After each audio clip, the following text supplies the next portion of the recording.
আসসালামু আলাইকুম এভরিওয়ান, আমি এনএস শাহিন আপনাদের সাথে আবার আসলাম একটা নতুন ভিডিও নিয়ে।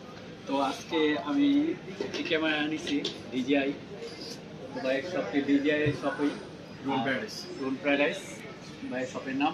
তো আর এই ক্যামেরাটা হলো DJI Osmo Action 5 Pro। তো ক্যামেরাটা নিচ্ছি খুব শখের একটি ক্যামেরা, খুব সাধনার পরে এই টাকাগুলো জমিয়ে আমি এই ক্যামেরাটা নিয়েছি। তো আলহামদুলিল্লাহ ভাইয়ের এই যে ভাই এই যে DJI Osmo Action 5 Pro। তো টাকাগুলো ভাইয়ের কাছে দিতেছি, ভাই বুঝে নিয়েছে আমার জিনিসটা, আমি বুঝে নিয়েছি আলহামদুলিল্লাহ। ভিডিও ভালো লাগলে লাইক কমেন্ট শেয়ার করবেন আর আমার জন্য দোয়া করবেন যাতে আমি ভালো ভালো ভিডিও করে আপনাদেরকে দিতে পারি। আর আমাকে লাইক কমেন্ট করে সাপোর্ট করবেন, আর নতুন নতুন ভিডিও পেতে ফলো এবং সাবস্ক্রাইব করবেন। আমি এনএস শাহিন আপনাদের সাথে আছি। আসসালামু আলাইকুম।